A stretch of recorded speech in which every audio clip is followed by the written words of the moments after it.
First advance structure. Guys, हम हमारे daily life में ऐसे ही छोटे छोटे हिंदी वाक्यों का बहुत यूज़ करते हैं, जहाँ पर हम कहते हैं कि मैं उससे बात क्यों करूं, हम उनसे क्यों मिले, मैं माफ़ी क्यों मांगूं। गाइस, इस प्रकार के सेंटेंसेस को हम इंग्लिश में कैसे कहेंगे। इस प्रकार के सेंटेंसेस को इंग्लिश में कहने के लिए आपको ये स्ट्रक्चर फॉलो करनी पड़ेगी। पहले आपको यूज़ कर देनी है वाई के बाद डू के बाद आपको यूज़ कर देनी है आई या फिर वी, इसके बाद वर्ब की फर्स्ट फॉर्म और लास्ट में अदर वर्ड्स। अगर आप लिख रहे हैं तो लास्ट में क्वेश्चन मार्क जरूर लगाइए। चलिए कुछ एग्जांपल्स लेते हैं। हम उस नेता को वोट क्यों दें? Why do we vote that politician? Why do we vote that politician? मैं माफ़ी क्यों मांगूं? Why do I apologize? Why do I apologize? मैं उससे बात क्यों करूं? Why do I talk to him? Why do I talk to him?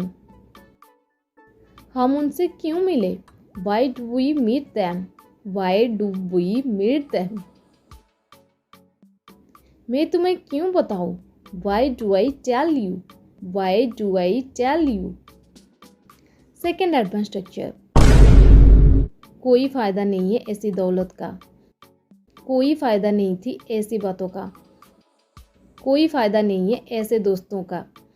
Guys, इस प्रकार के सेंटेंसेस को इंग्लिश में कहने के लिए आपको पहले यूज़ कर देने देयर के बाद आपको यूज़ कर देने ईज या फिर वाज।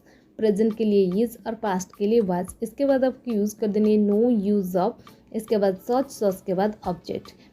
चलिए कुछ एग्जाम्पल के मदद से स्ट्रक्चर को और भी अच्छे से समझने की कोशिश करते हैं। कोई फायदा नहीं था ऐसे बातों का। There was no use of such talks. There was no use of such talks. कोई फायदा नहीं है ऐसे दोस्तों का। There is no use of such friends.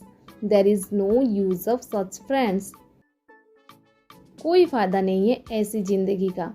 There is no use of such a life. There is no use of such a life. कोई फायदा नहीं है ऐसी दौलत का। There is no use of such wealth. There is no use of such wealth.